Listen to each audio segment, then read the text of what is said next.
Hello, everybody, and welcome to episode 18 of the Hot Path Show. Today, I'm joined in by Danny. Welcome in, Danny. How's it going? Pretty good.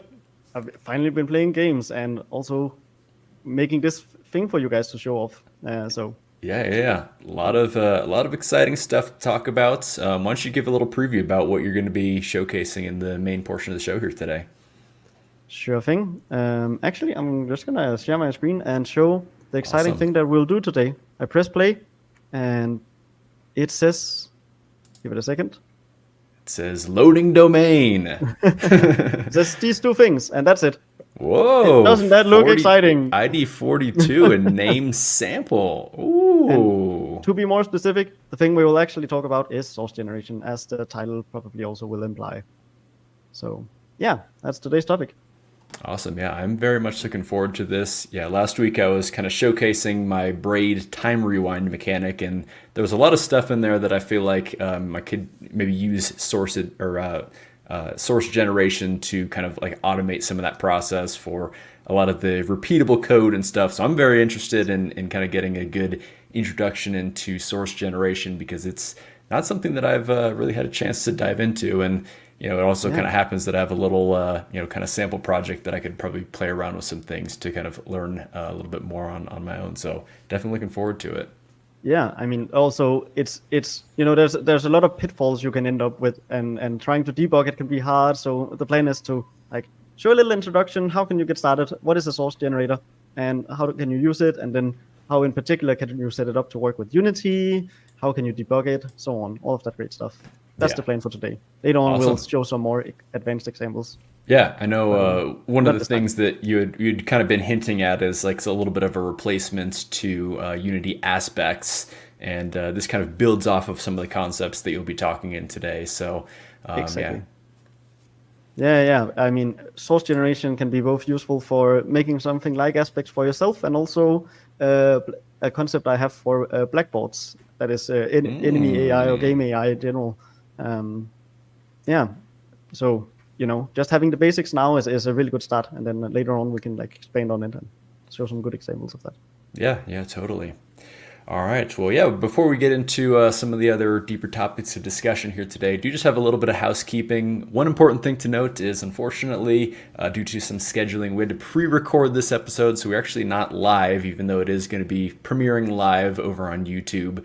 Yeah. So, yeah, unfortunately, yeah, depending on scheduling things, I may or may not be at a graduation when this goes live. So we'll see if I can at least maybe be in the comment section for part of it. So if you still have any questions, feel free to fire away. And then, of course, we'll be reading through the chat and any of the comments, and can address any questions on a future episode of the show, of course. But yeah, I just wanted to point that out there. And by the way, I will remind you that YouTube is not the only platform that you can find the Hot Path Show on. We are now available on Spotify, so you can get the show in podcast form, both video and audio form, over on Spotify. So subscribe to the Hot Path Show over there. And if you do want to subscribe to the audio only feed of the podcast show, I will have a link down in the description of the video where you can just paste that RSS link into whatever podcast app that you'd like to. And that's cool. Yeah. It is cool stuff. Yeah, and one thing that I do want to call out is the Unity Asset Store is hosting a sale right now. By the time this video goes live, there'll be just a few more days left in it. Usually they go, I think, until like the next Tuesday is when it'll be. But right now, this is the 30 for 30 mega bundle. So actually, you actually can pay $20 to get a good amount of a couple little assets here, but you can get a total of 30 assets if you spend $30. So I think like the overall total value, it's like 97% off of like the total price of these things. So yeah, I mean, there's a lot of good things in here, and just kind of based off of the value, like if there's one or two of these things in here, like you're basically already saving money. One or two of these things in here that you like, you're basically saving money. So that's pretty cool. There's also a quick start asset sale going on right now. So this is kind of like another big bundle here where you can basically pay $19 or more if you'd like to, where you get a bunch of good things in here. There's some good things in here. There's the UMMO RPG by the Mirror Networking people. I know this is kind of like a big one. If you're making kind of like a crafting, farming type game, there's a little bit of like an engine for it here. You get some basic motions for little animations, some modern UI packs, Damage Numbers Pro, turn-based strategy framework, polygon prototype art by the Cinti people. So definitely a lot of good stuff to kind of like get you started with a little project here. So, and of course I will have links to these bundles down in the description below. So yeah, definitely. I wonder what happens if you put in more money. Like, where does the money end up? I guess with the asset owners, or does it also work like Humble Bundle? I don't know exactly where the money goes, but I know in the past, it doesn't look like I see it on here, but I know in the past there was like kind of like a leaderboard, so you could like kind of like put your name in there, and you could like be at the top of the leaderboard for these different ones, but I'm not seeing it for this specific one. I think the Q&A answered it. Why would more money? Yeah, if you go down to the Q&A. Would I pay more than the minimum price? Because you're awesome and you want to support the hard work that goes into developing the incredible assets that help you complete your projects faster and better. Yes. So the funding does go to the... Yeah, it kind of sounds like that it's going to the actual developers of the asset, but yeah, not really sure on the specific breakdown of that. Yes. Oh, who gets the money? There we go. Part of the goal of creating this, like the asset store purchase, the money is shared between the publishers and Unity. Okay, so it's probably like the same split. Same share code. Yeah, it would probably be that. Yeah. That makes sense. Yeah, okay. So it is sort of similar to Humble Bundle. The only difference being that Humble Bundle has like a little slider. Yeah, yeah. Yeah, it's funny. You can like, yeah, it's cool. That's really good assets. Really yeah. No, there's a lot of good solid stuff in here. And again, $20 is a good price for these things if you don't have them. So yeah. Yes. Okay. Yeah, and then also do want to remind you all that you can support the show over on Patreon as well as through YouTube memberships. We have a bunch of different tiers for some cool, exciting bonuses. So yeah, I've been in the process of kind of migrating things over to the new YouTube membership. So by the time this video goes live, I should basically have all of the previous Patreon videos now available live through YouTube memberships. And then starting next week, we're going to have the new content for the month of May coming out. So I did just post, again, by the time this video goes live, I'll have a Q&A post where anyone at the L2 cash tier and up can basically just ask me any questions about game development, dots, any random other questions you might have for me. And then I'll be answering those in a Q&A little episode. Like I do each month.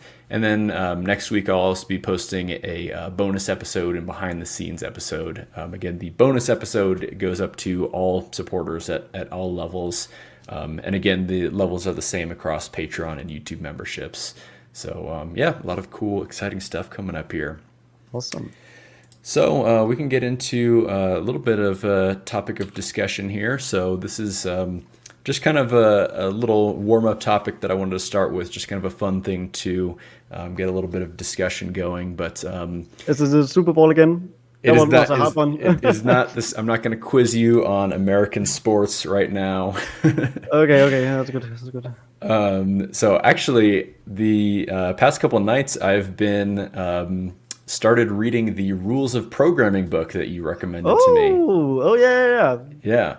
So yeah, I've been liking it so far. I'm not quite even through like the first rule, but it's just kind of like getting started in the book, and it's been a kind of a good book so far. Happy to continue reading through it and everything. So just as a little warm-up topic, I just kind of wanted to ask you a little bit about kind of like some of your favorite books in general. It doesn't necessarily have to be programming or related, but just any of your kind of like favorite books that stand out to you. Fiction, nonfiction, take it however you like. Of all the people you could have asked, I feel like I know I'm a programmer, but interestingly, I don't really read. I don't like reading. I have never really read any sort of programming book or any normal book, fiction or otherwise. I don't really do reading, so there's not really a book that I like. The rules of programming was kind of an exception to the rule more than anything. That's funny. Yeah, I was no, thinking because you recommended it, that you might have like some other interesting books that you could pull from, or I wish I had, but no, I can't even mention any other books. Like, not I don't. even one. No. Like at work once we tried all booking. What's it called? The Dune book, and so we all read through it at the same time. Sort of situation. Okay. I never got further than the first page. So, yeah, That's no, funny. I wish I could help you here. But what is it for you? Like any good books? Well, definitely like some games related ones. Like there's a book by Blake Harris called Console Wars, which kind of goes through the story of basically the battle between the Super Nintendo and the Sega Genesis. And it was kind of like, how the Super Nintendo was like, super, very popular and everything at first. And this is kind of like basically the story of how like the Sega Genesis kind of basically rebranded themselves and basically started becoming a lot more popular in the United States, and then how ultimately Sega Japan kind of completely screwed things up and kind of just led to the ultimate downfall of Sega as a console manufacturer. Oh, So it's a super interesting book. It's really cool does sound because like it. it is like a nonfiction book, of course, because it's something that actually Yeah, happened. it is. But Documented. it's kind of like written like a novel. Like it's kind of written like as if the people were basically there. Like it's very like conversational. Oh, interesting. Okay, Yeah. yeah. So it's like it's a really fascinating read. It reads really well. Sounds fun. Yeah, it's one of those books that'll just like hook you in. It's a good page turner. Of course, Masters of Doom is another great one, which is basically like the story of how id Software got started and kind of their whole journey through creating the Commander Keen games, and then going into Wolfenstein, Doom, Quake, and then kind of sort of a little bit of kind of how id ultimately kind of ended up breaking up a little bit, just kind of like how mostly Yeah. John Romero kind of split off and kind of started doing his own thing. So I think those are just like great, books, just kind of like learning a little bit about the, history of the industry and everything. So really, really, really good books there. Yeah. I did remember two books now, which is, I mean, obviously there's the classic data-oriented design book by Richard Fabian that you Yep. also yourself recommend Yep. every now and again. I also recommend another book that I have read parts of it, skimmed through parts because they have a digital version. It's the doing a, what's it called? Like making a ray tracer in one weekend. Wow. So during this, the point of the book is that you can get through the book in the span of a weekend, making a full-on ray tracer. It is a software ray tracer, but you get all the concepts in. And someone even made a side book to that based on that concept called "Make a Physics Engine in a Week." I think it is actually called "In a Weekend," so it's not a whole week. It's literally just a weekend. All right. Get some cubes falling in 3D. That's sort of situation. that's a good hook Yeah, for yeah. a title of the book. And you can probably guess what it's about. Making a physics engine in a weekend. But yeah, I mean, there's definitely like a lot of other good books. I think one just kind of more like general good book that I would recommend is Psycho-Cybernetics, which is just more of kind of like a personal development type book that I guess if you kind of have maybe like a lot of limiting beliefs about yourself, or if you want to kind of like change some of your behaviors to maybe achieve some certain goals, I think it's a really good book about just kind of like structuring things in some kind of very specific ways that you can kind of change yourself and grow. So I think that was it's a good classic book. I really enjoyed it, so I'd recommend it if that sounds interesting to anybody else. You weren't gonna recommend the Clean Code by Bob Martin? I think I have that. Robert C. Martin?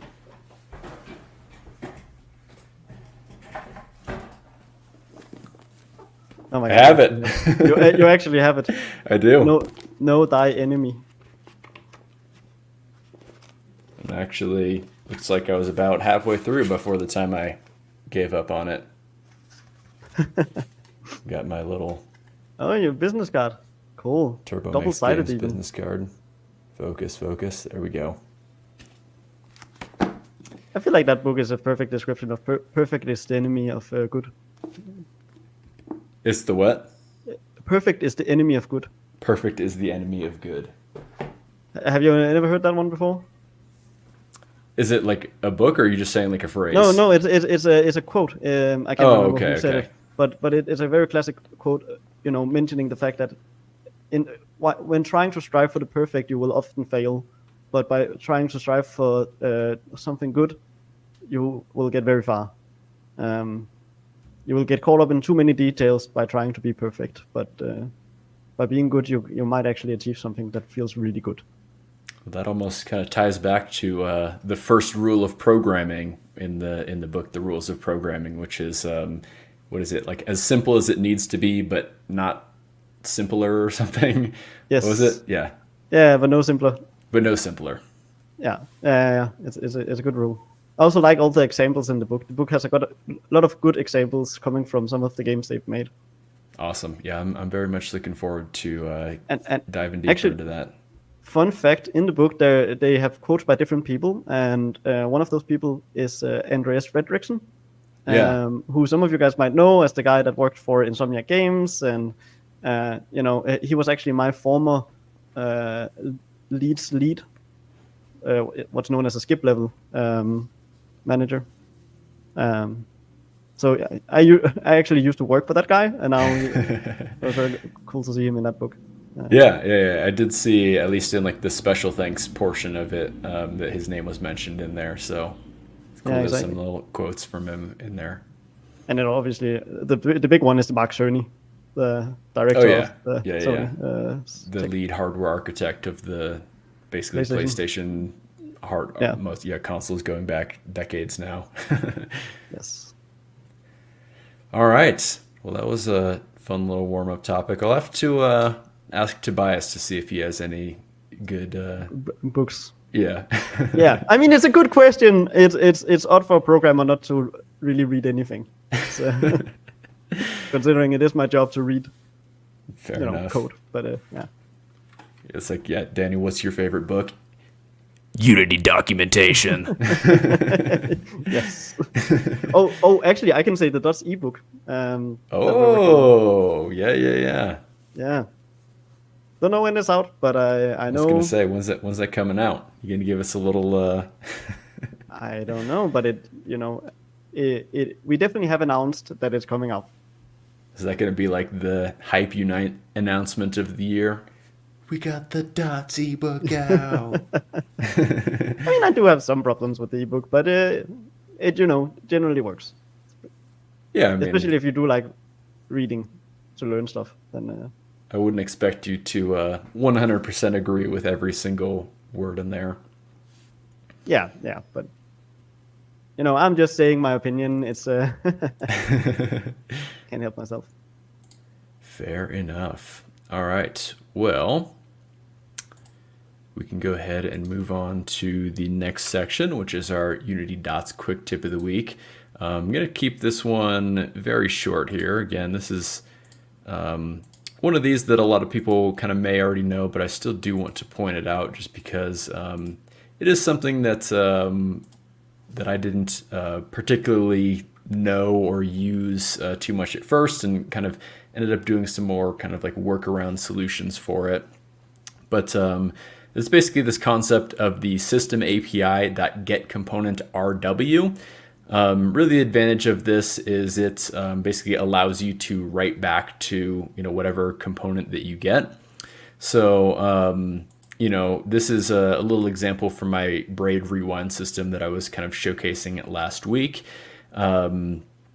Basically, the idea here when you do the get component RW is now you kind of have access to this component, and then when you want to modify it, you can see here that you would do this similar to how you would do inside of like a for each if you had a ref RW, where there's this kind of like underlying value RW, and this allows you to set any of the public fields, inside that data component there. So it is something that is super nice to have, just because, previously if you wanted to do maybe a SystemAPI.GetComponent, you'd have to get that component, modify that local variable, and then set it back using like a System API set component. So this kind of like saves that extra step of kind of doing that. It does feel a little cursed that you're using value RO, like on line 301 and 2 and so on, when you get the pointer reference. What do you mean? Like instead of using RW? Yeah, because you're so yeah, now... that is one thing that I was talking a little bit about last week. The reason that you can use RW is because we're not changing the pointer, right? We're modifying the actual data, so it could be, I guess, a little bit confusing. I'm well aware of this trick because we use it a lot for other constructs in the engine. For instance, the entity manager itself is, for the most part, what we call a pimple. A pointer is an implementation. So it's just a wrapping struct calling the actual underlying thing underneath through a pointer. And pimple. That is a pimple, yeah. Entity query is also one, I think. There's a lot of entity things that are that, because it means that you can still copy around a value type, but the underlying thing is still a pointer. Interesting. Yeah, makes sense. But so I just kind of wanted to point that out real quick, that you can use this GetComponentRW. I was thinking that it would be kind of nice to have like a try get component, or even a try get component RW. But I figure if you're kind of going that far, then it almost makes just more sense to create a new like for each idiomatic for each query for that type of thing. And I think actually if you get a component lookup of the thing, you can just do try. I think we actually do have try. I'm pretty sure that is correct for component lookups. So just do a fake one, default component lookup. Have like var lookup equals get component lookup. We can do this exposition lists, and then we can do lookup dot get or what are we doing? Try get component, yeah. Okay, it has try get component, not the RW version. Well, so this is just the component lookup. There's not like a component lookup RW, right? Like you can do get ref RW with a component lookup. Oh, okay. Yeah. Well, yeah, when you do the try get component, this is just... I know why. If you looked again, the get ref RW, there's an optional one. Get ref RW optional. Yeah, so if you do that, then you just have to check if what's it called? The return ref RW is valid. There's a function on a ref RW, ref RO, whether it's valid or not. That's not called. I don't have an entity in here. Just do default entity. Yeah, default. Just pass in by default. That's fine. Oh. So then this gives you a ref RO, a ref RW in this case, I guess. RW. Yes. Well, so this, I'm just seeing what the type of this is. So this is a ref RW of type exposition list. Yeah. Okay. And then you can do RW dot is valid. Yeah. Oh, is valid. Okay. Yes, because it's that's a version of try get in a way.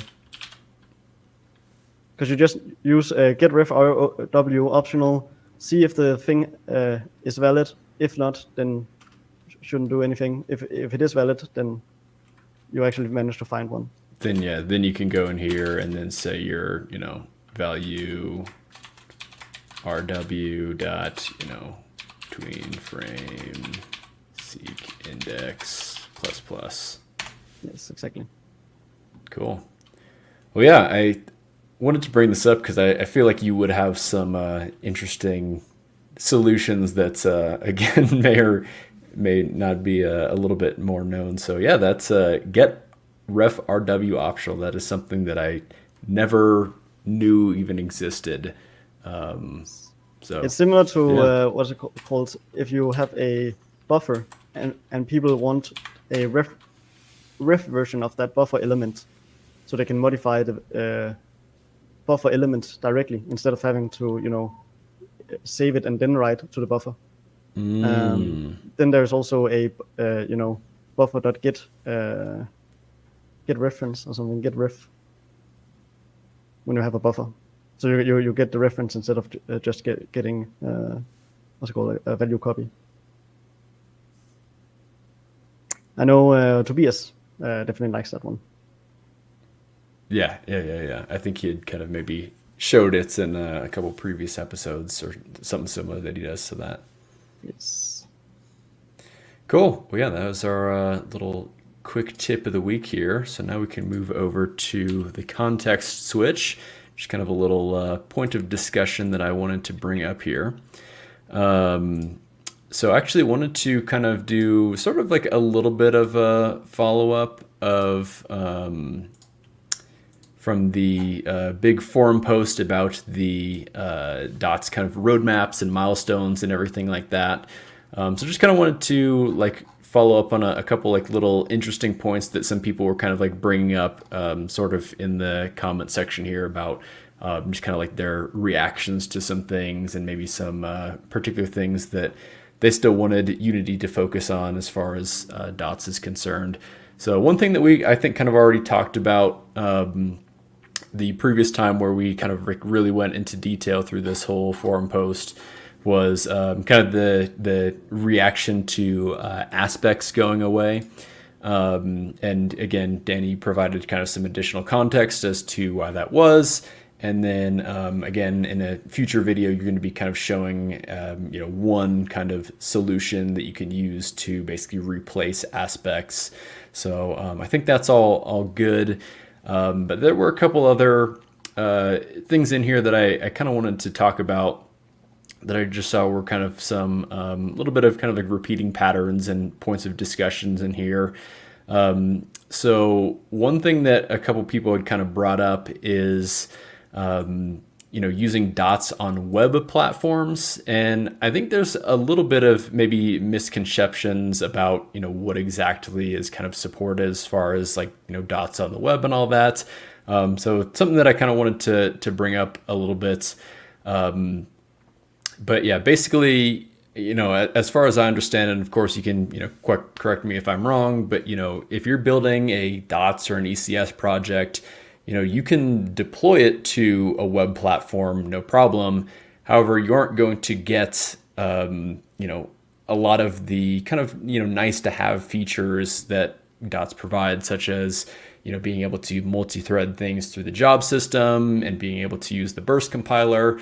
But I mean, that's really just kind of like a limitation of web browsers, Yes. as far as I understand, because like, your web browser doesn't have like, access to, multi-threading, on your PC, and can't really run those kind of like low-level assembly operations that kind of like Burst provides you. Am I kind of describing that correctly or misspeaking at all? No, that's entirely correct. I mean, for instance, entities works perfectly fine, but entities graphics does not, because you can't get it to actually show anything on screen. Like I think it's the scriptable batch renderer that doesn't work in particular. And for the most part, it is because WebGL doesn't support some of the hookings we need. Like, for instance, what you said, multi-threading is not supported. So therefore, most of the job system won't work. It does mean, I think we did make it so that the job system works, but it will just have to do everything on the main thread anyways. So like it'll compile, but it like if you schedule a job or like do a schedule parallel, it just runs on the main thread anyways, right? Yeah. I mean, I would consider that more than compile. It should work in the sense that your code still does the thing that you wanted it to do. It just isn't as fast Right. Yeah. as you would Okay. want. Fair. Yeah. I do think it will, at some point get better. There's what's it called? Something in web changed recently, which is called Web GPU became a thing, which is in newer browsers. And basically, it's like a standard made by the Kronos group, who also did a lot of other popular OpenGL, Vulkan, etc.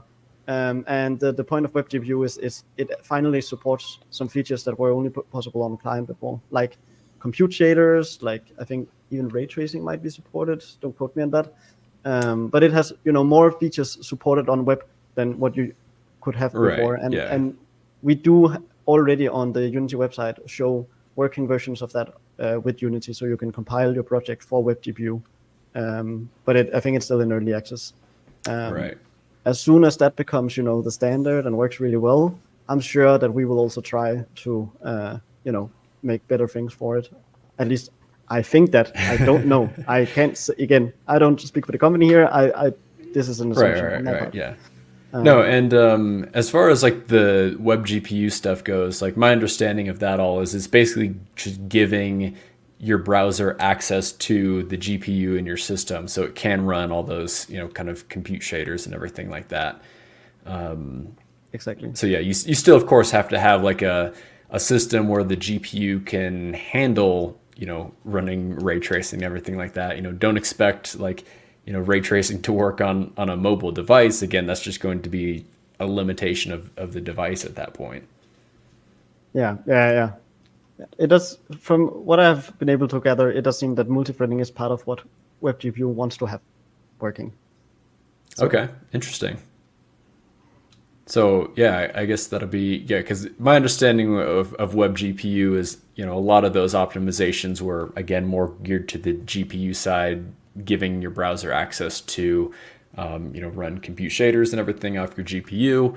But I guess maybe it sounds like there could be some CPU side optimizations as well. Yeah, but I think it's mostly allowing stuff like rendering threads. Okay. So I think it might still be very limiting, but them slowly making more and more possible. Gotcha. But I think the point still stands that it's not so much that we don't want to add better web support. It's more that web isn't, the web is a mess. Yeah. And then I was going to ask, as far as like entities graphics goes, do you know kind of what the limitation is right there, and if web GPU support would kind of resolve some of those issues with entities graphics? I don't know. I have no idea. I think some of the other things we're working on will definitely help with it, like all the game object entity stuff. Right. But entity graphics itself, not being able to render can, obviously be a problem. I'd say. Yeah, so that was kind of like one thing that I wanted to bring up, because I saw a couple people kind of mentioning things about the web platform. There's some people in here also talking about other things that they like to support, such as like 2D content, or when they're referencing kind of like building larger worlds and everything like that.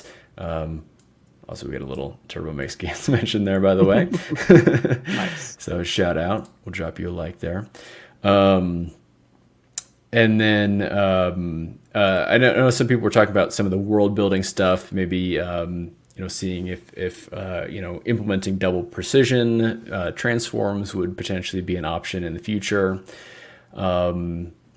And again, no kind of like definitive answers on those, because they've basically already announced everything that they want to announce for now. And then when we see some more of these tools in the future, we'll get a little bit more specifics at that time. But it's just, again, wanted to mention that some people were stating those things. But the last kind of main thing that I wanted to mention that I thought is kind of like a little bit of an interesting discussion as well is now we're starting to have CPUs have like, different core makeups, particularly on the Intel processors. They have the power and efficiency cores. And so, some people were kind of mentioning that it might be kind of interesting to, be able to assign different jobs to, either your performance or your efficiency cores, just kind of like, based off of the type of work that you're doing and, maybe kind of, doing some optimizations. It again could be kind of like an interesting thing that you have like a little bit more kind of control over that.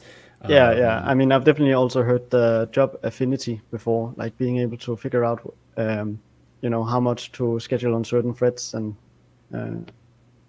also just being able to pick your threads out. Right. It's definitely, on our roadmap. I think I don't know. I guess it didn't say it here, but it's something that we do want. I think somebody did I see somebody maybe comment on that at some point? But it said, we're hoping to explore E&P core usage. How we end up taking advantage of that is still uncertain. Yeah. That is exactly what I meant. So it might be, something along the lines of, maybe again, something built into the burst compiler that is like, kind of does some smart analysis, and it basically knows what types of jobs should be scheduled to what types of cores. I would assume it's the job system that would do this, not the burst compiler. The burst compiler is just that actually, that makes sense. A compiler.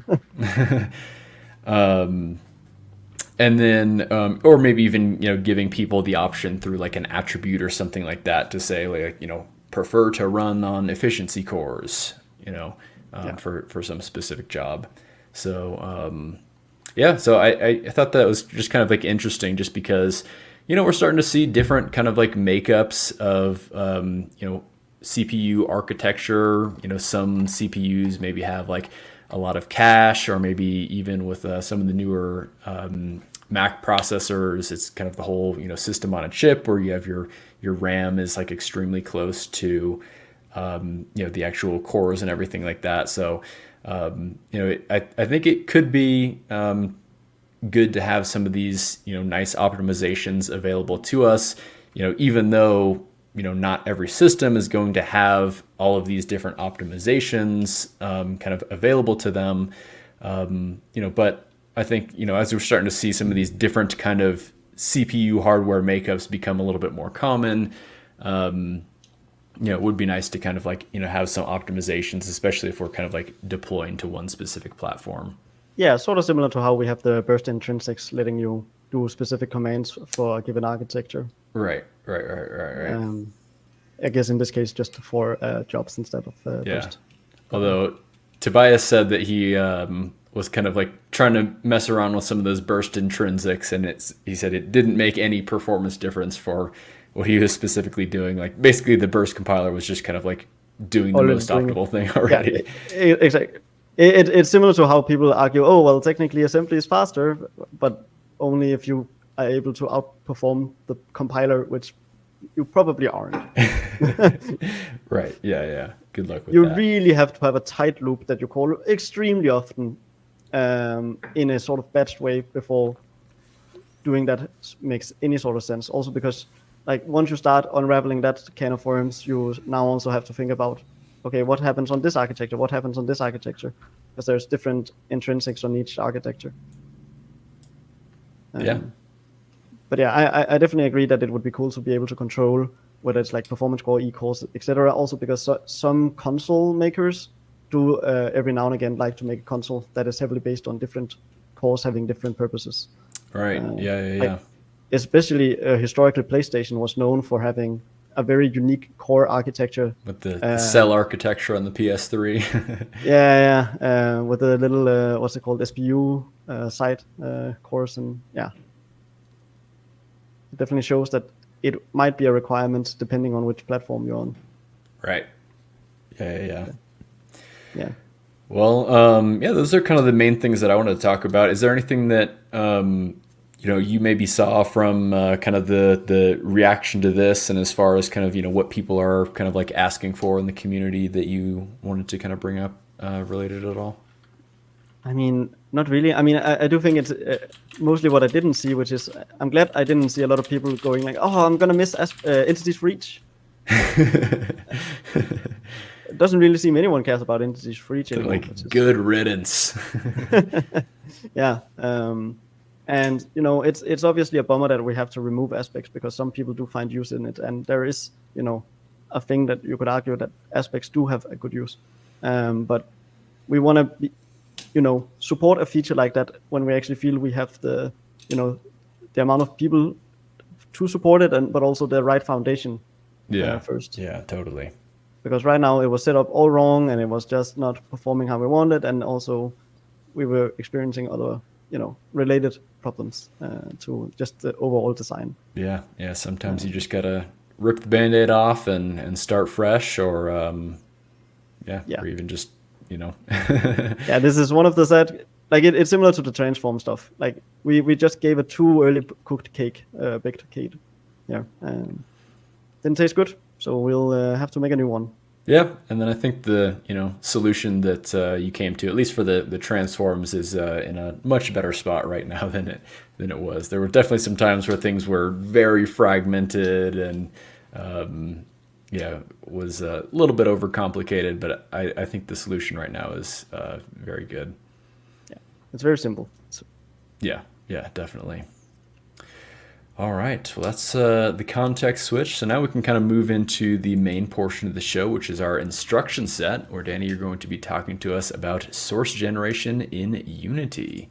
So I'll actually, before I think I'll have you show some things. Like, I think it might be a good idea for you to just give like a quick little, I guess, elevator pitch on what source generation is and just kind of like generally why it's useful.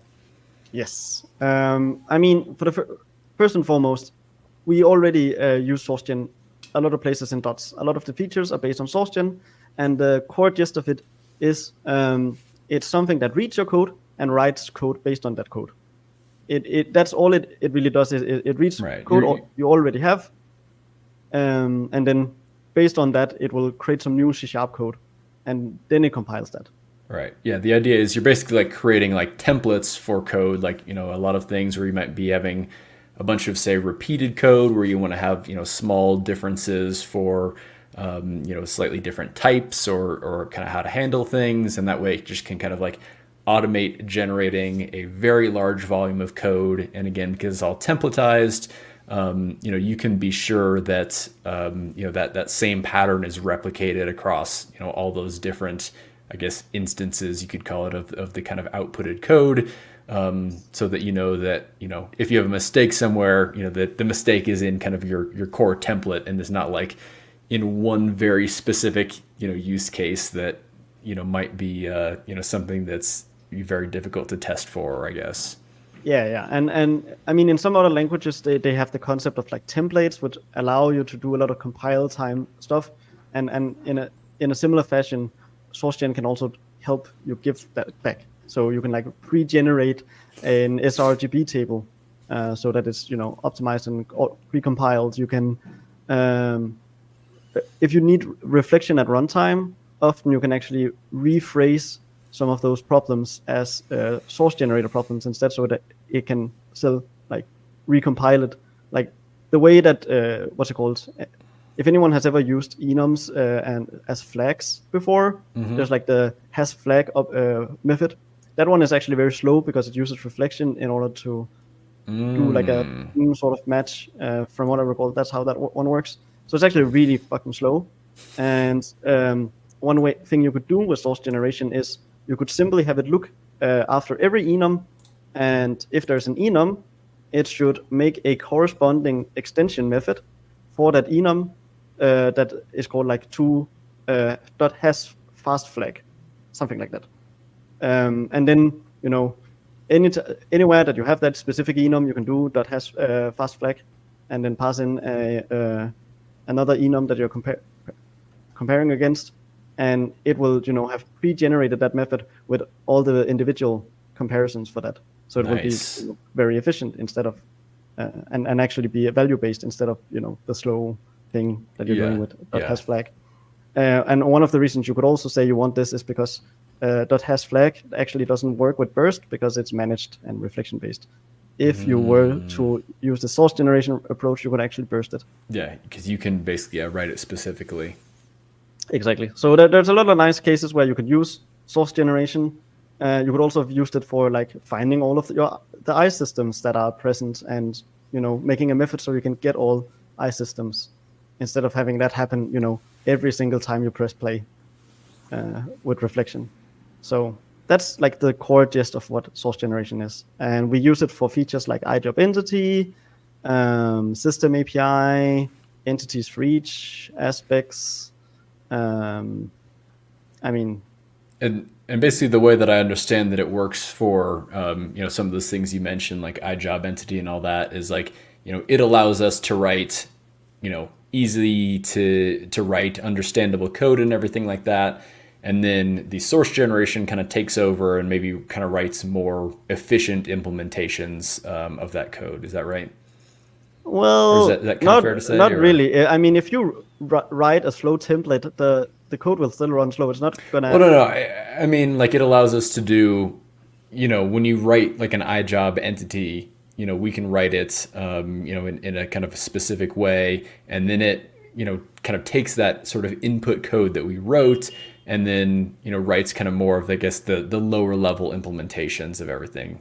Yes, like uh, if you have like iJob chunk, if anyone has tried using that one, the way iJob chunk works is you pass in a bunch of component type handles for every single component. You have to, match that with a query somewhere, because you probably want to iterate the same things that you have components, and then you have to like look over every type handle and get all of that. There's a lot of boilerplate that you have to write for that.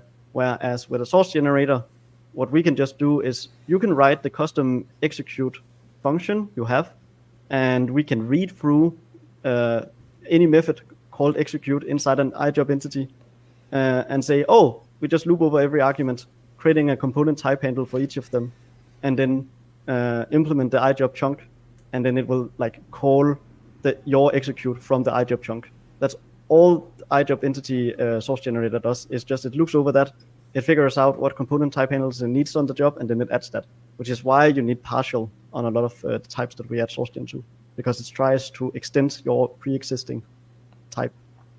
Right. To add and more actually, fields to it.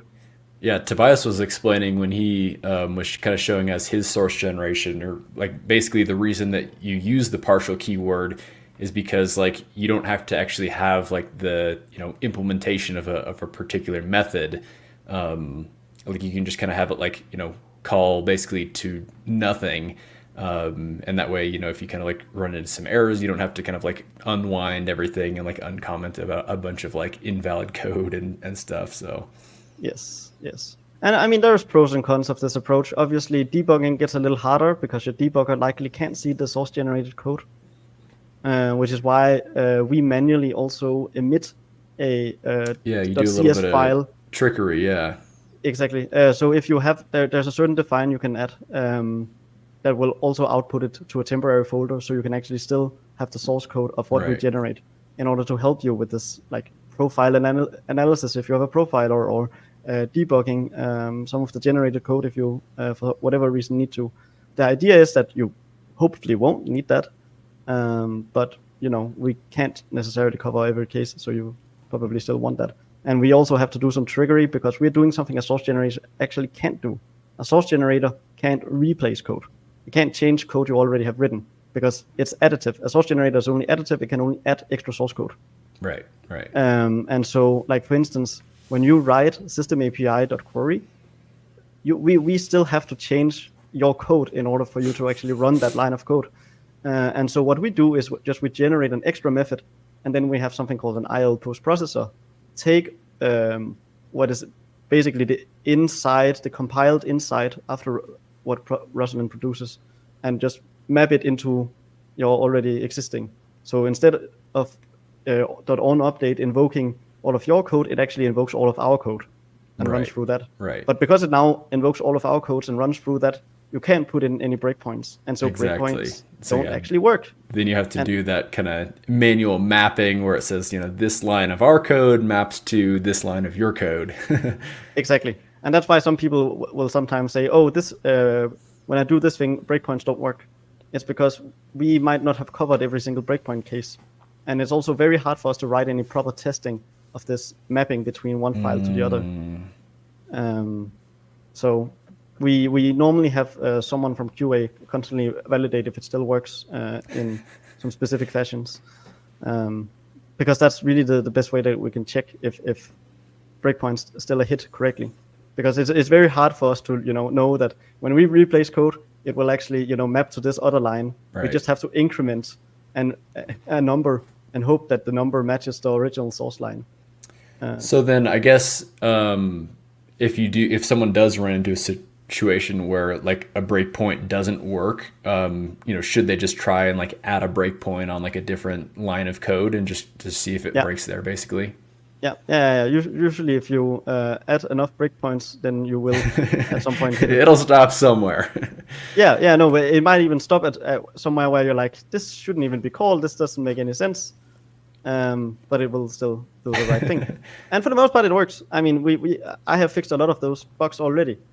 But anytime we change some part of source generation, there is a chance that we might break it. And we strive not to break it, but we can't cover all cases. Yeah.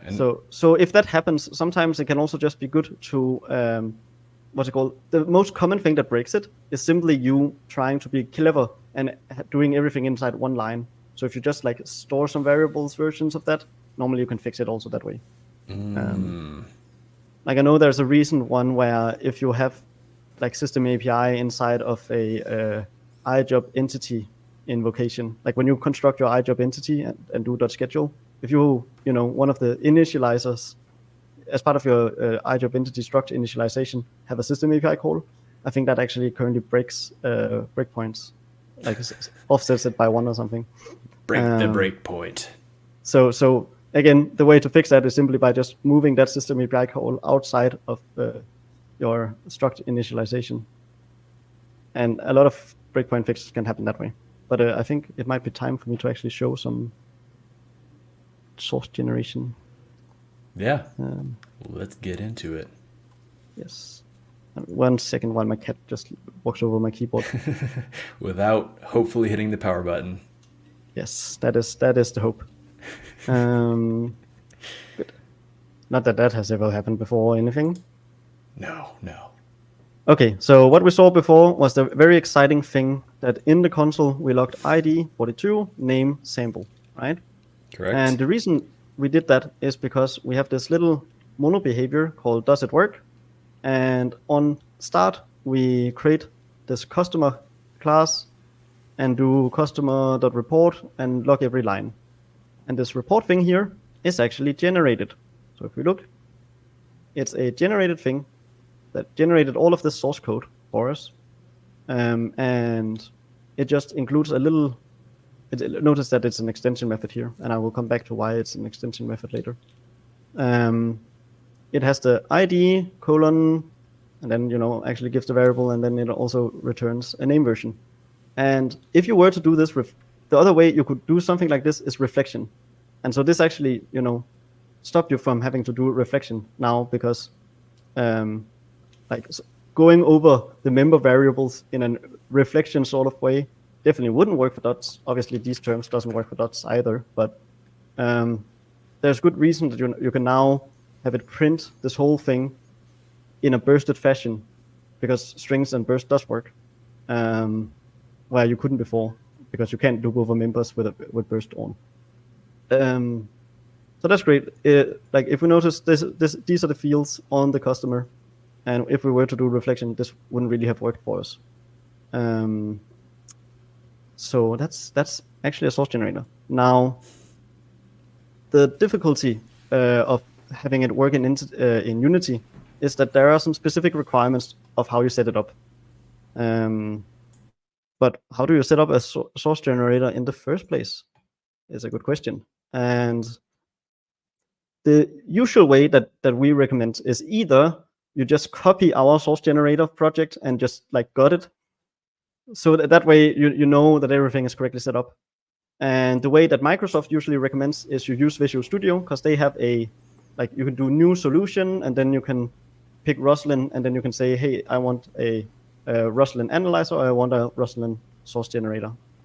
But actually recently in the newest version of Rider, they also added a Roslyn template.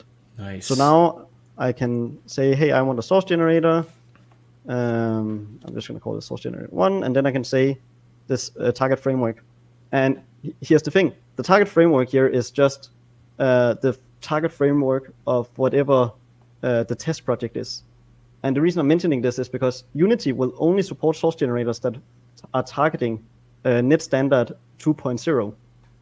That is the only thing you can target validly in a source generator or Roslyn analyzer for it to still work in Unity.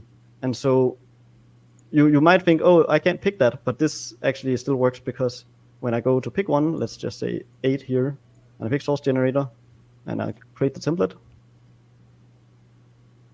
a new window.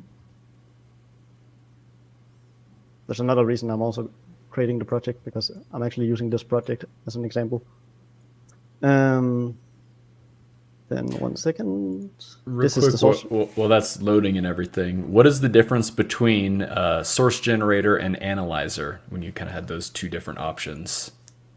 Yes, a source generator is what we just talked about. An analyzer is something that only analyzes your code. It will try to do it as asynchronously as possible, as multi-threaded as possible. It will do analysis on your code so that you can kind of give you like some heuristics on things. Heuristics.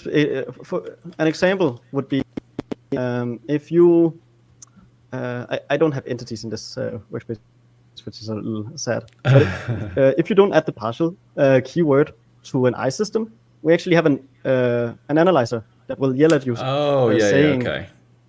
That says, hey, you should actually add the partial keyword. Oh, cool. To so that's your how that's system. all done. Nice. And not only does it say in your editor, not only in the Unity console, but also in your editor, it will also specify what's it called? Like a code fix. You can add in a Roslyn analyzer. You can actually add code fixes. So a code fix is something that will take a diagnostic, because an analyzer throws out a diagnostic saying this line of code doesn't work, or this line we would recommend changing. And then you can say with a code fix, hey, how do you actually fix this thing that isn't working? So you can add a little generator that will take your existing code and turn it to new code that actually is correct, that fixes the warning that it was saying to you.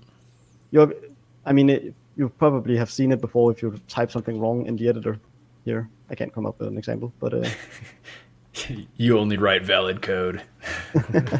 but I guess it's basically like what Writer does when it says like, gives you the kind of the automated fix for like something like this, where it just, oh, there you go, now it did a code fix for you. Yes, so that's really what an analyzer is. It's just something that can read your code and tell you what's wrong about it. For instance, if you have tried using blob assets before, a blob asset also, what's it called, have an analyzer going in and making sure you're only passing it by ref. And that analyzer, obviously has to go through all your code, and it does that by using an analyzer. And it does that as asynchronously as possible, and it will even stop you from compiling if you have it, emit compile errors. Some certain, But furthermore, both Writer and Visual Studio supports the ability to say, hey, I know you gave this warning, but actually don't do it. Similar to using the pragma warning disable. And this works in normal C# as well. It just leverages that feature directly. And it will even, like in here, there's a Roslyn setting somewhere. Same goes for Visual Studio. And that will actually say in this view right here, which kind of errors it can produce and whether you want them set as warnings or errors, etc. for your project. Because maybe you don't consider a missing partial as a problem because you want the ability to write systems that don't use any source gen. And that is something we support. If you have a partial system and you were to write pragma warning disable I think it's EA0010 is the error for missing a partial. Then wrap this and do rolling restore, and there you go. Now your system will not have to have a partial keyword on it, which also means now you can't use any source gen features, but now you've also explicitly said you're not going to use any. That's cool. So then if you do that, like, I mean, that system still will like get properly dropped into the player loop and everything like that. Yeah. So that's another power. But you just couldn't really use like System API, right?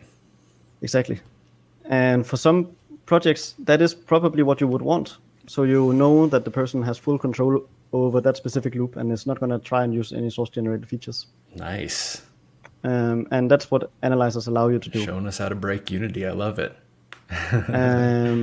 So now back to how you actually set one up. So we just had Writer create one for us. And what we notice in here is while the sample itself is net 8.0, the analyzer, if we look here at the CS brush, is set to net standard 2.0, which is what we wanted. We wanted our source generator to use this version of the .NET framework, which is the one that actually runs your code. And the reason for this is because that is what both Writer and Visual Studio uses to run the source generator. Because Writer and Visual Studio both have to use a runtime in order to run the generator. Unity itself actually supports 2.1, but yeah, Visual Studio does not. Interesting. So that's one caveat to be aware of. There is some few others, like the fact that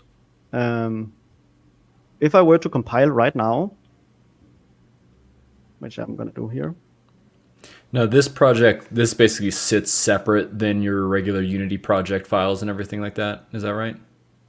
Yes. And I can show you a little trick you can do in order to, still put it close to where you would want to your actual files. Cool. But here it's sitting totally separate, and I also just have to find where it's sitting because I don't know where I put it on my machine. Open in Explorer. Yes. So you can see here, this is our root project with the solution file and everything. And then when we compiled, it obviously had to compile the source generator, and it compiled it in debug mode. And notice how it's just a DLL and a PDB. And the reason that's important is because this DLL is what describes it being a source generator. And so that's actually what you have to put into Unity. And it's already compiled as the right thing, so this should just work. But it doesn't, because you've currently included the runtime, and you don't really have to understand what it is. You just have to know that you have to do execute as its runtime here, and do that for every one of them. That's something you have to remember to do. Or if you just copied our generator, it would already have the correctly set up CS brush. I'm not going to turn in this one into a valid one. But that is something to be aware of. But once you've done that and you've built a DLL, you can just plop it right into Unity. And once it's inside of Unity, you do have to make a couple of changes, because by default, all of these checkboxes will be on. You need to not have that.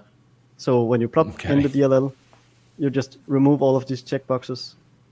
And something else you then also have to do is add these two asset tags. So press there, and then type in Roslyn Analyzer, and add that.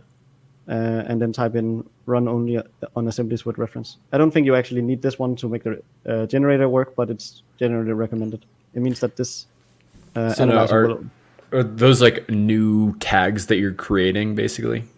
Or are those kind of like already existing?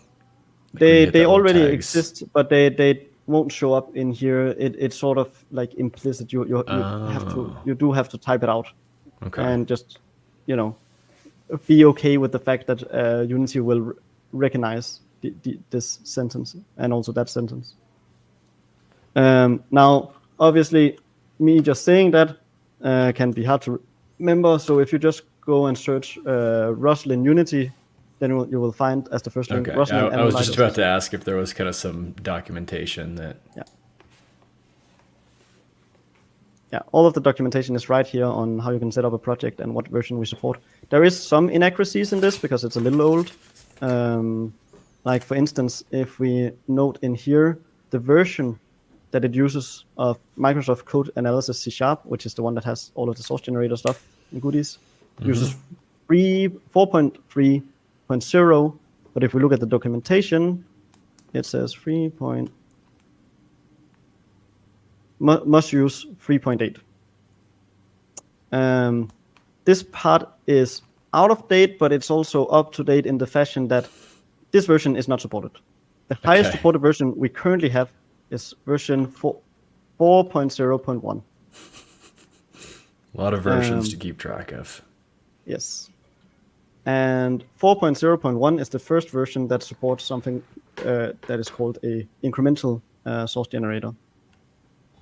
And I will actually finally get to that now, because now we have a valid project. So if we look at the source generator, we can see over here, there's two CS files that it created for us. One of them is a I source generator, and the other one is an I incremental generator. So they have an example of each of them. Okay. And you have to add this little attribute, but otherwise, that's all you need. In the source generator case, it's the most simple version you can make, and most of our source generators is still using this one. It also happens to be the slowest one. For it to work, you have to implement these two things, an initialize and an execute. The initialize is called first before anything else, and it basically just allows you to add some hookins that you can use called register for post initialization and for syntax notifications. And the reason that you need that is because when you use this generator, obviously what we want to do is we want to find some source code, and based on that source code, add some new source code. And in order to find that source code, we want to do it as early as we can and filter out as much as we can as early as possible. And so we use this register for syntax notifications, which will where you have to pass in this syntax context receiver. And that one will loop over your entire syntax tree of every single file, a syntax tree being a description for how your source code looks. And then you just find, something that has the specific syntax node that you need, and then save it for later. And I will go back to what a syntax node is in a second. But just, think of it as like we're looking through source code, and we found a specific line of code that we want to look at. And then that's later on what we then loop over and add code based on. So in this example here, they are not actually finding source code. They're just, looking at additional files you can add, which is a feature that we don't really support properly in Unity. So it doesn't matter that much, but the core gist of it is you have some sort of input. We would have source code normally as input. And based on that, you simply create some piece of source code. You can see here, auto-generated has a namespace of entities, and it creates a partial class with that name for matching this file. And actually, I can show an example of how this file looks. So every line of this has a new name. So that is our class name, and so it generates a class for each of these, right? Okay. And then it just does context, add source, the name of the source file, and then the source code itself. And that's all you need really for having a source generator. Just some sort of input that you found, and then at the end do context add source to make a fake C# file with a given file name. You don't have to have a proper path for this. You just have to have a name for it that is unique. It needs to be unique to all the others. You can't have two files with the same name. Right. So that's kind of why you have like the .g.cs basically to kind of differentiate it. Yeah. And so in their example here, if I were to look at what a customer is, it's actually this file here. And if I were to look at this, it's actually this file. And actually with Writer, and there's also a way to do this in Visual Studio, you can say dependencies, .NET, source generator, and then find your specific source generator, and this is the files that the source generator generated. And we can also look at the incremental generator, which generated these two files. Yes, so this here is also source generated, right? Now, this is just the most simple fashion of source generation, and the thing that I mentioned that we do need to know about is something called a syntax tree and a syntax node, because the way that a compiler works, to the people that don't know, is that you normally will have this process called tokenization, which will turn your entire like CS file here, which is just written in text, into a syntax tree, what's called like an AST. And that syntax tree is then what you pass through and have some information about. And something neat you can do is you can use a website called sharplab.io, which will let you do have this thing called syntax tree, and then you can see the entire syntax tree. So for instance, I can see here void. Well, that's actually the void keyword. And where does it live? It lives inside this return type, which is part of what? It's part of a method declaration, which I totally just, there. Method declaration. And what is the, which you can see is this whole part of the syntax. And what is the method declaration part of? Well, it's part of the class declaration here. And what is that part of? Is that part of anything? It's part of the compilation unit, which is what encompasses everything else. And so what I have to do as like a source generation user for my most simple source generator here, the little callback that I have, it actually just gives me access to something that will visit every single node. So, you know, all the blue things here being a node. So it will like start from compilation unit, and then it will go down using directive, and then it will go down here, giving you that node. And then you just have to look, okay, I'm looking for a using directive with this name on it, right? If you're searching for some specific using directory. Or if you're looking for a specific class declaration, you look for the class declaration syntax node, and then you look at, you know, once you have the syntax node of the class declaration, you have a property for each of these saying dot identifier, and then you can look at the name. So here the identifier stores the string C, and then that's what I will check up against. And so, for instance, if you look at the source generator for SystemAPI, it will look for any system first and foremost, and the way that it knows that it's a system is by checking, is this a struct? I'm just going to use the most simple case, which is this a struct? Okay. Does it have the partial keyword on it in here, similar to the public keyword? Mm-hmm. And then does it have a what's known as like a base identifier, I think, base type, like I something. Even though this is not valid code, it will still show me the AST for it. You can see base list, which is part of the class declaration, because you can obviously have multiple things standing over here. And then inside of that, there's a type called I something, and we would check for I system, right? Right. And if it has all of that, we can be pretty sure that it might be what's it called, an I system, but we can't be totally sure, because the syntax will only tell you what's in the file. It will only tell you what's physically in here, right? The problem being obviously that you could have made your own I system, and that means in your file there could still just be I system in here, but that might be your I system, not ours. And so we need some additional information, and that's where something called the semantic model comes in. The semantic model stores symbolic information, so information about the thing itself. But it's more expensive. It's very expensive to use the semantic model to look up things. And actually, we can now finally go to the incremental source generator, because it uses, and I opened the wrong thing there. Because if we look at the source generator, it okay, first and foremost, the source generator, the point of it is it will look for any what's it called? Class.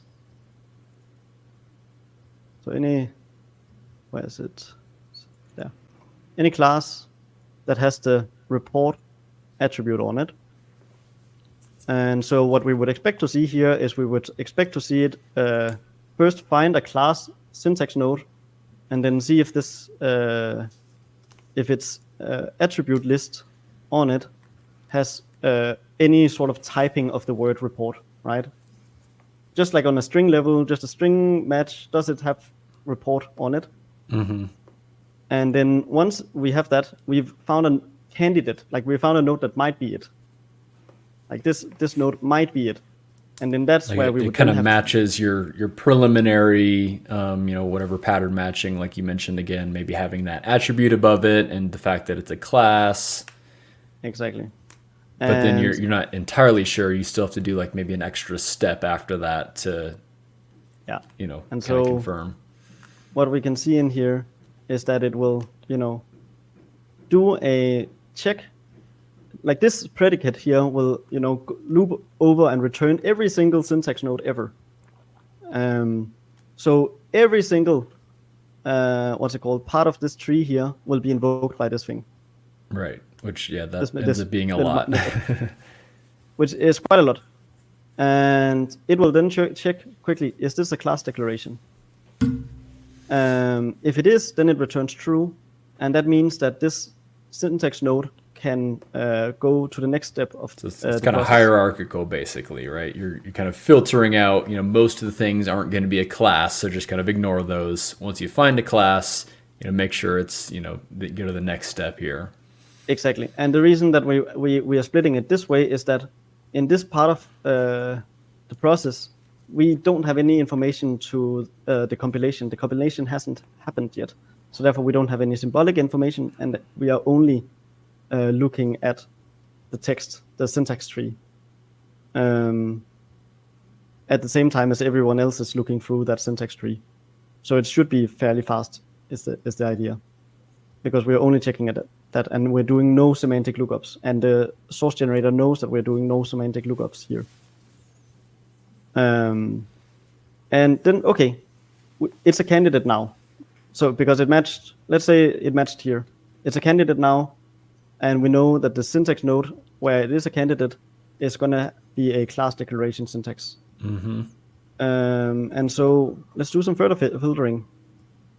So context.node, which gives us that specific node that was a match.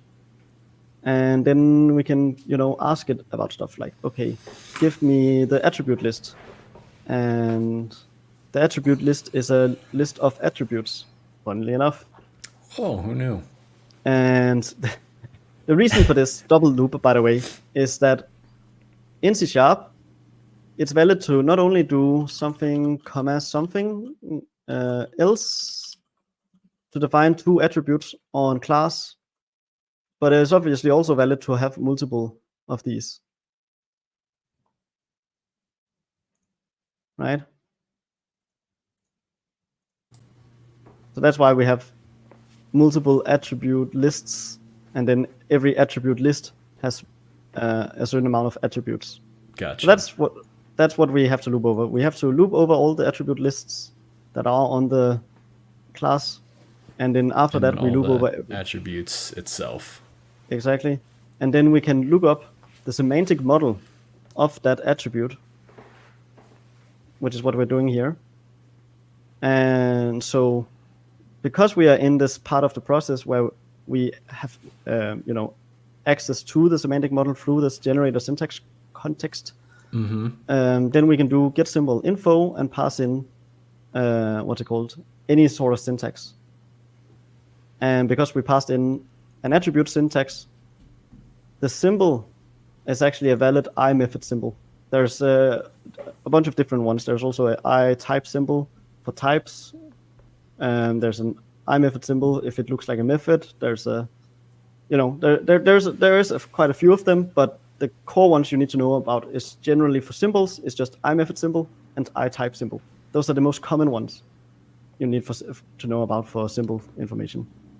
For syntax, you sort of just like the thing I recommend doing when you need to know about a specific syntax is you just open up SharpLab and look in here. These names, for the most part, match up. Like you can see the attribute list here. The attribute list. Like that'll match one-to-one to, attribute list. So there's a thing called attribute list syntax. And what's inside of attribute list syntax? There's an attribute in there. So therefore, we expect there to be an attribute syntax, which there is. And so that's generally the way that you would look this up. And now, because we have the simple information, we can actually look up the full name by doing, the attribute dot containing type dot to display string, because the attribute here has like a containing type, because obviously we could. The reason it's a method symbol is because you can pass in parameters, right, to a attribute. So this is actually more of a what's it called? A method more than anything. And we need to turn it into the type for it. So by doing dot containing type, we get the symbol for this thing itself. And then dot to display string gives us the full name of that type. So with all of the namespacing and so on. Which means that we can now just do a attribute name equals these two constants with a dot in between, because if we look at the constants, it's generators dot report attribute. Yeah, you're kind of making sure that it is your specific report attribute as opposed to some report attribute from like another library. Exactly. And now we know it's more than just a valid candidate. We're pretty this is the thing that we want to generate based on. Yeah, and it matches all your kind of defined input parameters. Exactly. And with an incremental generator, you can just return any t value. In this case, they returned a tuple because they want to do some further filtering. So right here, they are returning the class declaration syntax and whether it did find the attribute or not. Right? Mm-hmm. Because by default, this won't actually filter away things you don't need.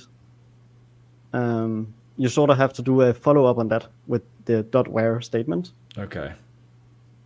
And so now you just do .where report attribute found, because that's part of our tuple that we're returning. Yep.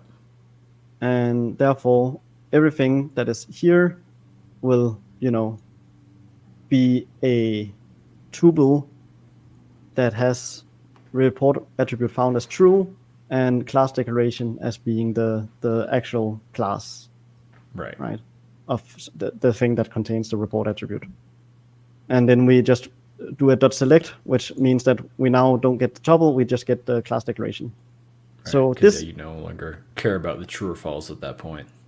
Exactly. So this whole statement here actually just means, hey, give me a syntax provider looking through all syntaxes. If that syntax is a class declaration, then see if it has the right symbolic attributing we need in order to consider this a valid candidate, and then, be a provider for that. So this whole thing here just provides me all of the classes that contain the report attribute on it.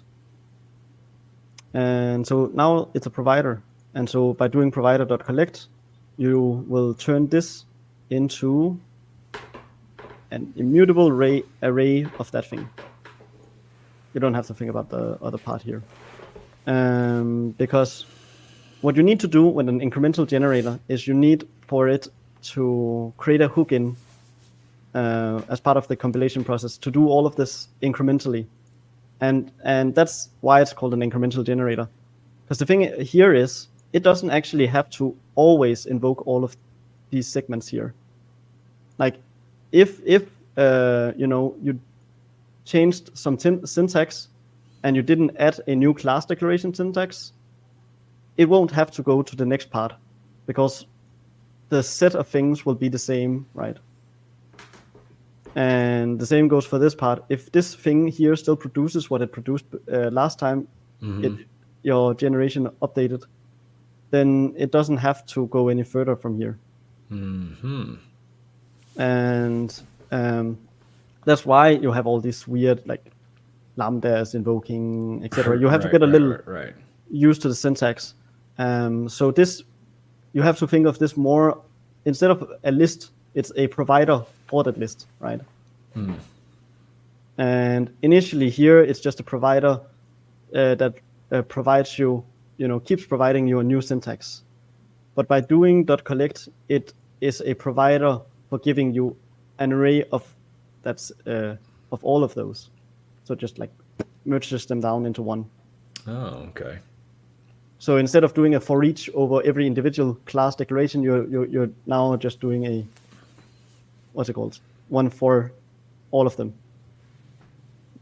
And so here, the problem is they still want to do some further filtration that requires the semantic model, and the semantic model lives as part of the compilation. So what they're doing here is they're saying, hey, I'm going to combine the compilation provider with the syntax provider. And now this thing here executes for every compilation,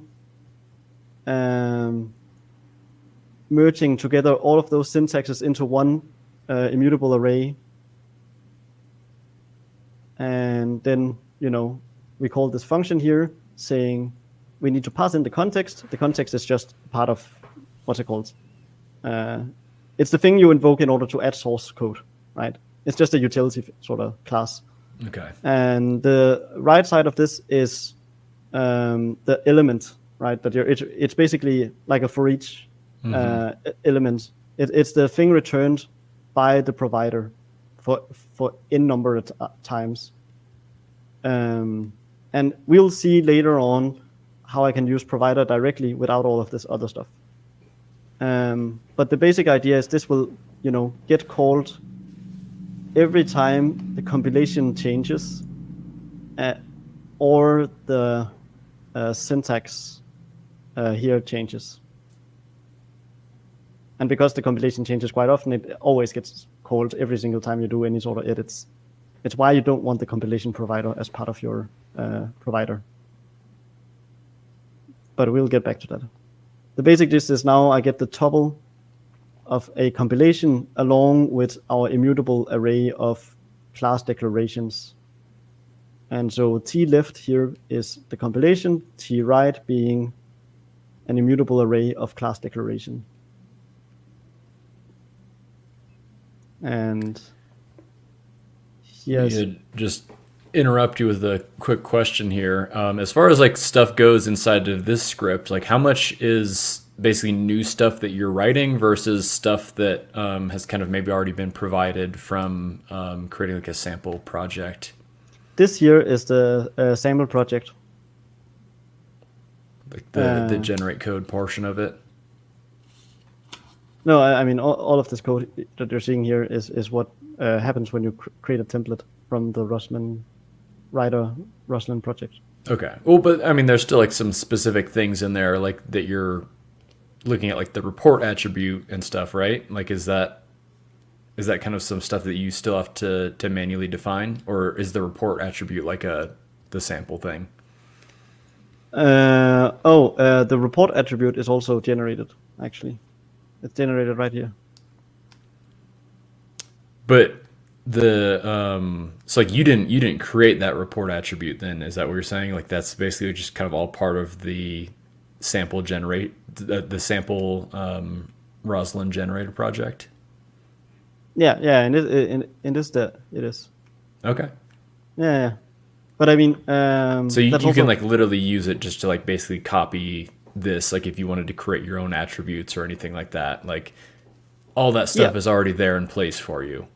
Yeah, exactly. Yeah, you can get the sample and get it working with Unity and immediately start seeing all the benefits of it. Because I just wasn't sure like if you're like creating this whole kind of like filtering out, looking for that report attribute or even the report attribute itself. But it sounds like that's basically all there as like a sample for you, right? Exactly. Yeah. All the filtering, everything in here is all part of the sample. Awesome. Good to know. Yeah. where my example is different is trying to get rid of some of the caveats that they actually have in here, like the compilation provider. All of the code I'm showing so far has been from me, doing new solution and creating this Roslyn project. But yeah, so okay, this thing here is invoked anytime you change your source code so that it recompiles. And actually, could you zoom back in on the code a little bit? Yes, of course. Thank you. Yeah, so this is invoked anytime either the compilation changes or this immutable array changes. And because the compilation changes every time that you change your source code, it means that you're basically not getting any of the benefit of a incremental generator, because it happens every single time anyways. Either way, so what's actually going on in here? What we want to generate is, obviously, we want to generate the thing that we saw earlier, which is this here. Like, we want to generate a report for every single thing class that has sample entity. Well, it has the report attribute. So in this case, sample entity is an example of that. And one thing you might note here is that it has the partial keyword, and that's because they're actually doing the same thing our source generators are doing, which is they are creating a partial class that, with namespace and all, exactly matches the namespace of this one. And you can see that here. Namespace matches, the name of the class itself matches, and it's a partial. So actually, if we were to press here, you can see the other side, because it's just, extending this class here by adding this method, and this method adds each of these members. So what we know that we want our source generator to do is we want to, fill in all of the boilerplate by getting the name of the class, the full namespace of the class, along with the class name itself. We want to loop over every member in that class and add this statement here for every member on that class, right? And if we go back in here, that's actually what we see. We loop over our, immutable array of classes that we found that has the report attribute. We get the semantic model of that class so that we can, get every member on it, and we can also get the full type name, right? Because the only way that you can get the full type name here is by. So it is very similar to reflection in that sense, where you can basically kind of query all the different portions of a class or whatever you kind of your syntax node is. Exactly. And so here I obviously, just from this statement alone, I won't know what namespace it's part of. But by doing a semantic lookup, I can get the symbol, and the symbol will know that it's part of this namespace here. Okay, and here's a total aside. How you have that namespace on line 3 like that, is that part of a newer .NET version, or can you? Yeah, that's the newer version of That's what I thought. Yeah, because you can't do that in Unity right now, right? Exactly. I think it's C# 10 maybe. Otherwise, yeah, you would normally have to do this. Have to have it inside the brackets, and you have that extra layer of nesting. So exactly. One day we'll have be able to use the newer versions of C# with Unity. That would be a great day. Yeah, we're working very hard on that. Yes. And by they, you mean you. No, not in this case. It's actually, not. You're not. Yeah. Yeah, I'm not a part of that. You have plenty of other things to do. I do. But anyways, we get the semantic model for this syntax tree, because the way that it works is that every single syntax tree and a syntax tree, every file has their own syntax tree. This is the root of your syntax tree, right? If it was another file, it would be a different syntax tree. So we actually need to get the semantic model for the given syntax tree. And you can get the syntax tree of any type by just doing .syntax tree. Get the semantic model, then get the named type symbol, which has the full type information of that symbol. Right, for our class. So we pass in the class and we get out the class symbol for it, which would be a type symbol, obviously, because it's a type that matches that symbol. And then from that, we can just do containing namespace, full name. So we actually have the full name of the namespace of that class. And we have here from doing this, we have the name of the class itself, because you can get that through the class declaration, because the name of a class is always still written as part of the syntax. Right. And then from there, they just do get members. So they get all members on that class. They check if it's of type property symbol. So they don't get all members. They only get the ones that are a property. So no fields, for instance. And then from there, they return a string version of that with the yield return statement. So that sort of makes up our method body. And you can see here, then they just, write out the template saying namespace, our namespace variable, it's a partial class of this class name. It's an IEnumerable where we join together all of these yield statements with a new line. And so when you write out that string like that, where you actually have like the new lines, then all those new lines basically get carried over, right? Like when you're actually writing. Exactly. Lines all because on of this new little things. symbol. Yeah. The @ yeah. Yeah. And so now you still have to escape the like parentheses, I see, or the curly braces. I mean. Yeah. And in newer version of C#, there's even better ways of doing that.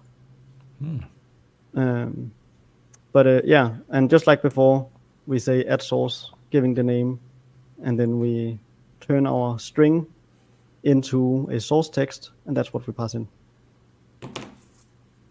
A source text is basically just a representation of the file. Awesome. So yeah, I mean, you like literally are just kind of creating a string of kind of text, and again, just dropping in those variables for the, newer generated things, and then creating an output source file from it. Exactly. Now, obviously, you then want to be able to debug this, and the project out of the box comes with not only a sample project, so you can test it there, but it also comes with this little test thing itself, which lets you see an example of writing a test. I won't go through this because it's really boring. You can read the code yourself. But it means we can test the code and see that it actually works. But more importantly, is this mostly test? All good. Is that mostly testing to confirm that your generators are like outputting what you think they should? Yeah, like as an example here, they take as input this little string here of some fake source code that has a report on it and a partial class. And this is like, what do we expect to generate from that? And then you can write a test on that. And the nice bit about that is that actually, if we put a breakpoint, so this is a test for our incremental source generator. If I put a breakpoint right there, and then run the test, obviously with debug,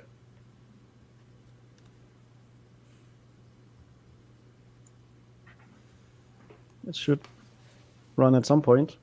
And this is often what we do before seeing it work inside of Unity, because it's a lot quicker to debug in here and see what kind of symbolic information or what kind of syntax tree information you want to filter for by having a debugger and being able to see the values.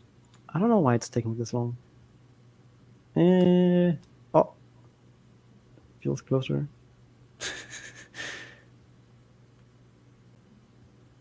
Running. There we go. There you go. So now we can actually see the class name vector free, and we can see what the namespace was. It was this here. What the containing namespace was. It's this sort of symbol and so just on, right? Yeah, you can basically just inspect all the variables like you would just kind of regular debugging. So super helpful. And sometimes what you want, and I'm just going to quickly show the actual Unity version of this project. Sometimes what you want is you want to debug a compilation that happened as a result of Unity, like your Unity source code. You want to be able to debug that. Right. And you actually sadly have to set that up manually. But the way you do it is simply by adding a .NET executable, saying, hey, please run this CSC DLL file that is part of every Unity installation you have. So just go use a tool like everything to find the csc.dll file.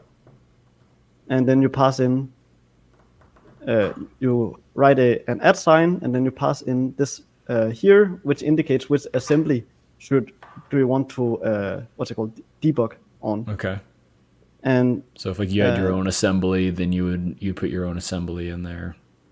Exactly. So for instance, this is the Unity project itself. Mm-hmm. If you go into B, like library, B, artifacts, this one here, it will always have this wacky name. Unless you are in release mode, then it won't have the dbg part of the name. And this lists out every single assembly you have in your project, in your Unity project, right? And so if I want to see what the source generator is doing on the assembly C# DLL here, mm-hmm. I just, find the RSP version of it. So the one that says .rsp. Yep. I do, copy as path. Copy path, yep. And then I paste it here after the @ sign. No strings around it. And that's how I normally do that. And then you have to say working directory is your Unity project. And then it just works. Then you can press debug, and it will hit all of your source generation breakpoints. Nice. So that's how I normally, debug if I get a bug report saying, hey, this is not doing the right thing. Why is that the case?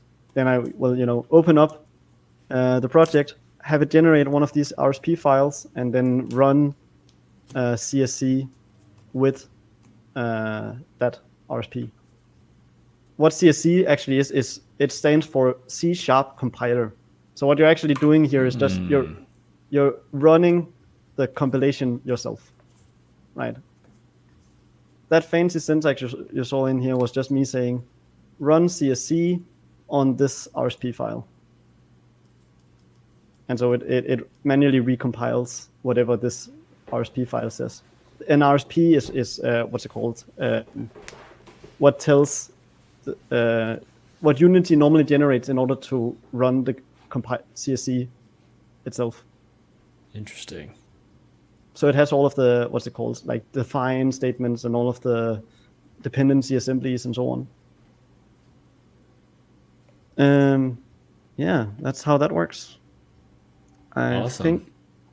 I think the first thing, because I know we're also soon hitting time, I think the most important thing I will first mention here is how I then, take the little sample that Writer/Visual Studio can generate for me, which is what this is. Yeah. And then actually put it in how I would actually put it into a Unity project. Right.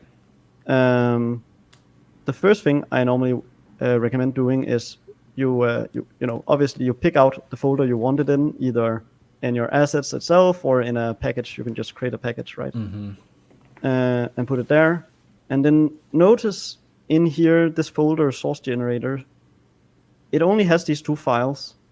But that's kind of a misnomer, because if we go here and say show in Explorer, and then source generator, you can see the DLL is there, and obviously the meta file for the DLL is there. Yep. But there's also a folder. Okay. And to the people that don't know this, adding this little tilde symbol will actually hide it from Unity. Any folder with a tilde at the end of it will be hidden from Unity, which is why it's not showing up here. This is exactly how we also do it in the entities package. That's kind of handy. And so if we go into that, we can see that this is just exactly what we had before as well. Was it here? Right. So this is what it generated. It generated this folder. So you literally just dumped that whole project into that then? Yeah, I just copy pasted it in here, in this little subfolder. So it means that now I can have my source generator live along with my Unity project. Oh, okay, Perfectly okay. fine. So that But way you can go into that project and make modifications that you need to, and it's still picked up by source control and everything, I'm assuming, right? exactly. So this is just fine picked up by source generation, and all the changes we've been doing so far. If I can't remember if I've done any, but git diff. Okay, I guess we didn't actually change one of the files, but it would be, obviously part of Yeah. Git. And that's also how the entities package is, stored. So if you go into the Unity entities package, you can see there's a folder called source generator, and in that folder, there's all the DLLs along with a source generator tilde folder, which has the actual project with a solution file, because this is a normal solution. But the thing is, if we look in here, by default, actually, I'm going to look at the other one, this one. This is our writer project. By default, when you build... I was just about to ask that if you had some extra build step that dumps it in the right spot. Yes, because if you just build, by default, it will obviously go into the file itself, and then into bin, then debug, then net standard 2, and then it'll go here. And that's, a little annoying having to, every time you rebuild, copy this out. Copy, paste in the hidden directory, so you couldn't just do it through Unity. You'd have to, right click, open Explorer, and yeah. Exactly. So that's a nuisance. So let's not do that. So if we look in here, we can see, I will try to, hopefully I can zoom in again after a second. Because I want to be able to see these up against each other, the modifications I did, in order to make this work. So if we don't have this whole, then we zoom in, and we don't have this whole thing, and we don't have that part. Is it sort of visible now? Yeah. Then we can see that the changes I had to do is, for the most part, some of these things have to go just to look like this instead. And actually, real quick, the one on the left is the one on the left the sample one, or the one that you're using? Unity. This is the one for Unity. Okay. This is mine. This is the one generated by writer. Gotcha. Yeah. And so I just made sure that I don't need a root namespace and some of the other settings. So that I just simplified this out a little. Yeah, just take out the things you don't need. Yeah, the main thing that is important here is just the net standard 2.0. Yep. And like I said before, all of these, what's it called? Microsoft Code Analyzers, C Sharp. Code analysis, C Sharp here. These can be 3.0. They specifically has to be, the highest version they can be is 4.0.1. You're right. We can't run anything above that. This one can remain the same. It's these two that can't. Okay. The fun part of this one is just an assembly that adds the ability for your project to have some analyzers that run on your analyzers to look, did you write your source generator / analyzers correctly? Very meta. It is very meta. And I'm sure there's some analyzers on those to, make sure that those are all working when they're developing them. And I mean, it's like how you think the Roslyn the Roslyn compiler, the C Sharp compiler is written in C Sharp. Right. Which is odd that C Sharp is written in C Sharp. Yeah. How does that, hen and chicken sort of egg and chicken? Yeah. But anyways, so the important thing I had to add here for the code analysis C Sharp was, the version change, and also to not include runtime. Otherwise, you will get some weird dependency DLL errors in the console, saying that you included the wrong version of .NET in there. Because if you have this on, you will include a dependency to the specific version of .NET you're on. So by saying this, we are essentially saying, hey, Unity will provide it on its own for you. Now this is the thing that actually helps me put the DLL in the right folder. All right. So I'm just saying, after the build is done, Then, look for the output path, specifically for the DLL, any DLL that's in there, and look for the PDB as well, matching our assembly, and then copy them to this location here. So normally the output path would have been, what's it called? In debug standard. Normally it would have been in here. Yeah. We're saying after it has created them in here, then go 1, 2, 3, 4, up 5, a couple of directories. 6. 1, 2, 3, 4, 5, 6. Yeah. Backwards, so that it actually puts it, here, and it puts it in a folder now because it went so much backwards. It's now in a folder where Unity will recognize it. Right. So you can see it in the editor, and yeah. So now anytime I build, it will correctly put it there, and it will just sort of work. Now I know we are soon hitting time, but I will show some of the modifications I did have to do. And by the way, we should mention that all of this code is available on our GitHub, which the link to that will be in the description of this. Yes. The code for what Rider generates won't be, but right. Yeah. Hopefully all get your that modified. Yeah. But this project over here, you certainly will get. Now, okay, let's see. Because if we look at that one there, so this is our actual Unity project. Notice that I wrote this here. The reason I did that is that while there is a specific part of source generation that allows you to pre-add stuff that can be used, like here. No, not. Yeah. Here is normally how it will add the report attribute, right? Through this register post initialization output. The problem is a source generator runs on every single assembly, meaning it will now have added this report attribute to every assembly. And the problem from that can be that, because it's added to every single assembly, now in your code, if you were to use this attribute, it wouldn't know which one to pick, which assembly. If any of your assemblies has a reference to another assembly that also generates the report, which one should it pick? Right. Okay. And so normally it's not a problem for like the things you actually generate yourself, because you're generating it based on some source of truth. And so you would assume that source of truth would be different, right? All the customer classes with the report attribute on it was specific to this assembly only. It wouldn't have done it elsewhere also, right? Then you would already have a problem in your source code to begin with that is not related to what we generated. So in order to fix this weird assembly sort of dependency issue here, I had to just remove it from in here. So it's not my source generator that generates the report attribute.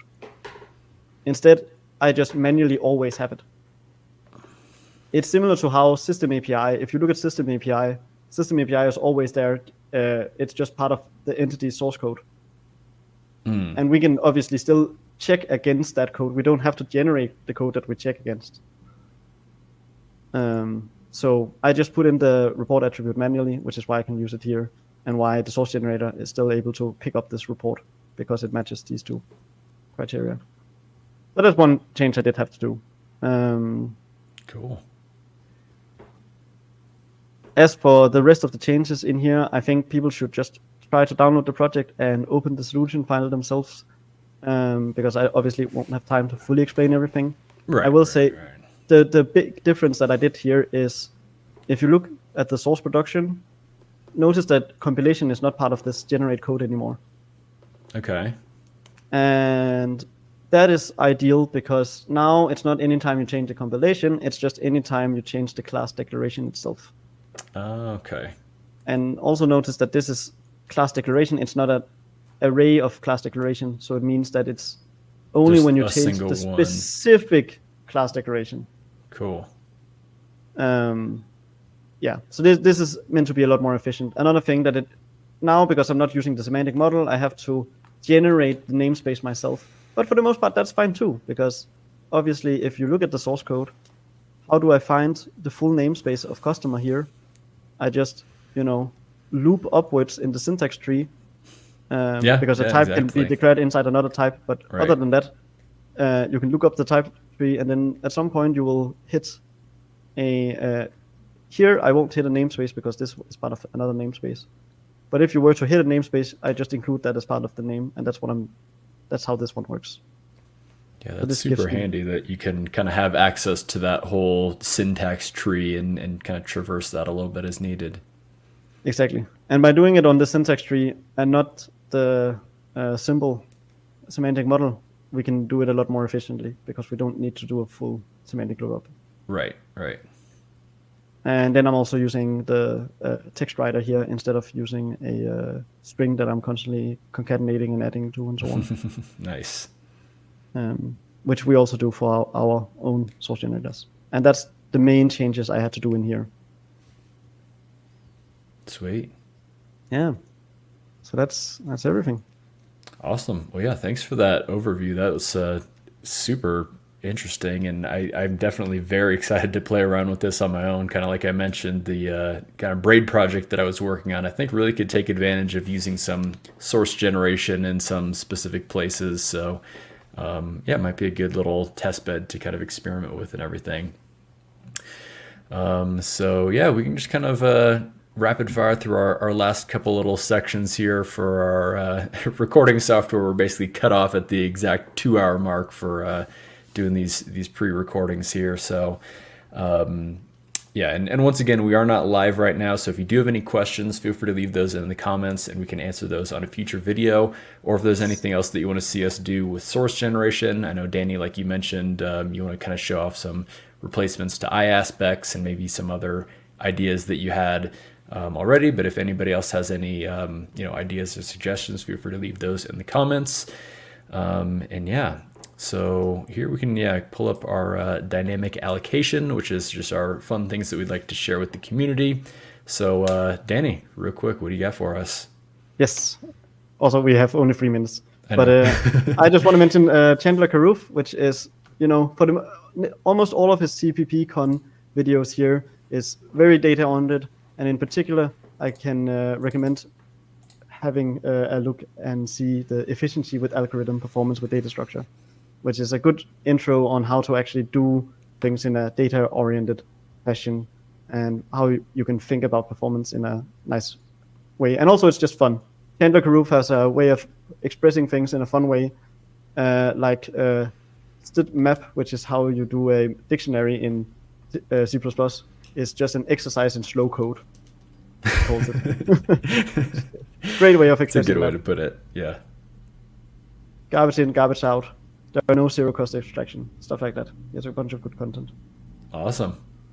Looking forward to checking that one out myself.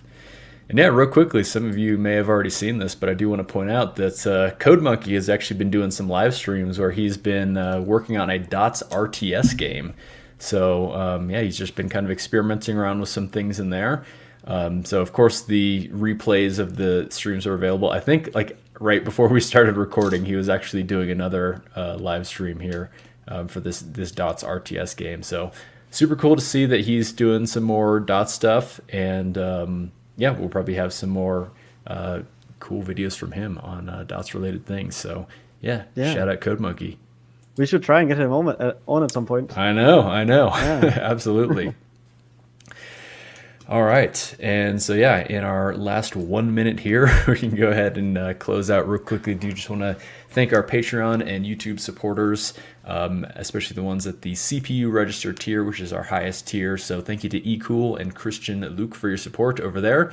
I really do appreciate it. And once again, go check out our YouTube memberships and Patreon for cool, exciting bonus videos and everything like that. So with that, Danny, any closing words for us here? Not really, no. I think it's great. Sounds good. Yeah, this was a very fun episode, and yeah, we'll be back next week for another exciting episode of the Hot Bath Show. So we'll see you Yes. then.